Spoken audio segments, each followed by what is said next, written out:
نبی علیہ الصلوۃ والسلام نے حجۃ الوداع کے حجت بھی پڑھتے ہیں اور حجہ بھی پڑھتے ہیں۔ حضور نے حجۃ الوداع کے موقع پر جو خطبہ ارشاد فرمایا، یا ایھا الناس انی لا ارانی وایاکم نجتمع فی ھذا المجلس ابدا، آخری جو خطبہ حضور نے عرفہ کے میدان میں دیا، فرمایا لوگو تم اور میں اب دوبارہ اس میدان میں کبھی جمع نہیں ہوں گے۔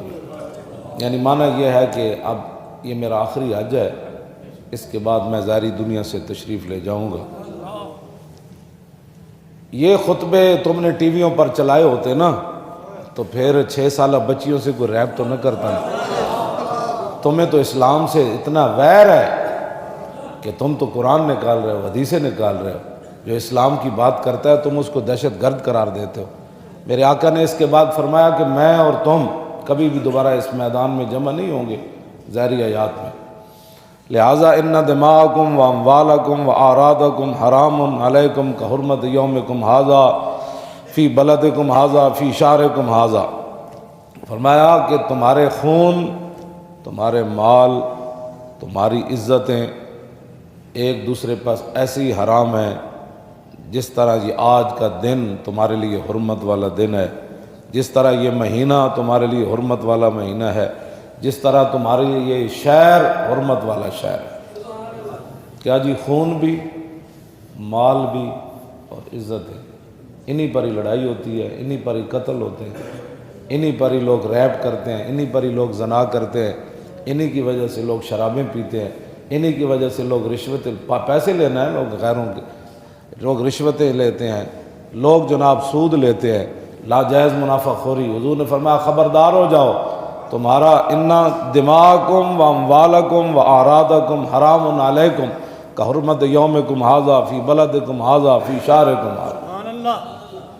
فرمایا جس طرح یہ 3 چیزوں کی حرمت ہے نا، یعنی حرام ہے تمہارے اوپر، ان کی عزت پامال نہیں کی جا سکتی، تو فرمایا اسی طرح تمہارے مال اور تمہاری عزتیں اور تمہارا خون بھی ایک دوسرے پر کیا ہے؟ حرام۔ یہ کبھی آپ نے ٹی وی پر یہ سنا ہے؟ نہیں، ٹی وی تو عورتوں کو نچانے کے لیے ہوتا ہے۔ یہ ساری بدماشی ابھاری کس نے ہے؟ یہ سب غنڈہ گردی، بچوں کے جذبات بھڑکائے کس نے ہے؟ ہاں جی، 10 سالہ بچے کو تم ایسی ایسی فلمیں، ایسے ایسے ڈرامے دکھاتے ہو اور جناب منصوبہ بندی کے ایسے اشتہار دکھاتے ہو کہ ماں باپ بیٹھے ہوں تو اولاد کے سر جھک جاتے ہیں شرم سے۔ ہاں جی، اور خالہ پھوپھی کے سامنے بندہ سامنے بیٹھ کر وہ اشتہار تمہارے دیکھ نہیں سکتا۔ تمہیں اتنا پاکستان کا فکر پڑا ہوا ہے کہ بچے 2 ہی اچھے، تو بدماشوں یہ غنڈہ گردی پھیلائی کس نے ہے؟ تم ہی ہر بات میں لوگوں کو یہ اس طرح کی بک بکارے کرتے ہو اور پھر کہتے ہو جی یہ کیسے ہو گیا، پھر پورا میڈیا لے کر ان کے دروازے پر پہنچ جاتے ہو تاکہ پتہ چلے کہ یہ وہ بچی ہے جس کے گھر میں یہ ہوا۔ آگے میرے آقا نے کیا فرمایا؟ وَسَتَلْقَوْنَ رَبَّكُمْ فَيَسْأَلُكُمْ عَنْ أَعْمَالِكُمْ۔ فرمایا ان قریب تمہارے رب سے تمہاری ملاقات ہوگی۔ اللہ۔ اور دوسری حدیث میں حضور نے فرمایا وہ دن ایسا ہوگا کہ بندے اور رب کے درمیان ترجمان نہیں ہوگا۔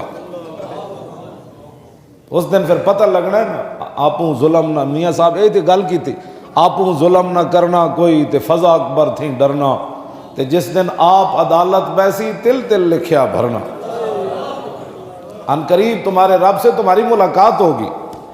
اور وَيَسْأَلُكُمْ عَنْ أَعْمَالِكُمْ، اور تمہارا رب تمہارے اعمال کے بارے میں تم سے خود سوال فرمائے گا۔ اس کے سامنے تو جھوٹ نہیں نہ بولا جائے گا، بلکہ الْيَوْمَ نَخْتِمُ عَلَىٰ أَفْوَاهِهِمْ، اس دن تو یہ جھوٹ بولنے والی 32 دانتوں کے اندر زبان پر بھی تالا لگا دیا جائے گا کہ آج یہ بڑ بڑ نہ کرے، جس طرح آج جو لوگ جھوٹ بولتے ہیں، سامنے کام کر کے جھوٹ بولتے ہیں اللہ کی قسم، اور پھر کورٹوں کے اندر جا کر قرآن کے سامنے قرآن کی قسمیں اٹھا کر لوگوں کے قتل اور لوگوں کے خلاف جھوٹی گواہیاں دیتے ہیں۔ وہ جج قاضی حماد جیسے کہاں سے لائے ہم؟ قاضی حماد اسلامی تاریخ کا ایسا جج گزرا ہے، اور بھی بڑے بڑے گزرے ہیں، جن کے سامنے، جن کی عدالت میں ساری زندگی کوئی جھوٹی گواہی نہیں دے سکتا۔ آگے میرے آقا نے کیا فرمایا؟ الا فلا ترجعوا بعدی ضلالا یضرب بعضکم رقاب بعض۔ فرمایا خبردار، میرے بعد گمراہ نہ ہو جانا، میرے بعد دین سے ہٹ نہ جانا، میرے بعد میرے دین کو چھوڑ کر دائیں بائیں نہ دیکھنا، کیا مطلب؟ حضور نے آگے خود فرمایا یہ نہ ہو کہ تم ایک دوسرے کا خون بہانا شروع کر دو۔ کیوں جی؟ قتل و غارت روکا جا سکتا ہے تو وہ دین کے ذریعے روکا جا سکتا ہے۔ آگے میرے آقا نے کیا فرمایا؟ الا کل شیء من امر الجاہلیت تحت قدم۔ اللہ اللہ سبحان اللہ۔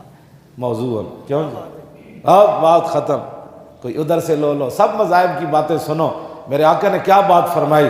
اس کے بعد تو آدمی کو ساری زندگی بھی امت اس کا احسان جو ہے وہ نہیں حضور کا جتلا سکتی، اور نہ میں بندہ ٹھیک ہو نا تو نماز پڑھنے کے بعد صرف یہی حدیث پڑھتے پڑھتے رقص بھی کرتا رہے نا۔ فرمایا کل شیء من امر الجاہلیت تحت قدمی موضوع۔ فرمایا ساری دنیا کن کھول کے سن لوے، میں آ گیا، اب دین مکمل ہو گیا، الیوم اکملت لکم۔ حضور نے فرمایا میں آ گیا، دین ہو گیا مکمل، الیوم اکملت لکم دینکم واتممت علیکم نعمتی۔ نعمتیں بھی رب نے فرمایا میں نے مکمل کر دی تمہارے لیے، اور دین بھی تمہارے لیے مکمل کیا۔ وردیت لکم الاسلام دینا، اور میں خالق اور مالک ہو کر تمہارے لیے میں نے دین اسلام کو دین بطور اسلام کے پسند فرمایا۔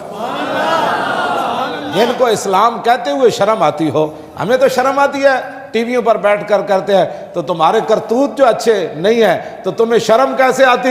صحابہ کو تو کہا کہ بھائی کیوں جی، حضرت حذیفہ بن یمان کو کہا رومی بادشاہ نے، اس نے کہا آدھی سلطنت دیتا ہوں، عیسائیت اختیار کر جا۔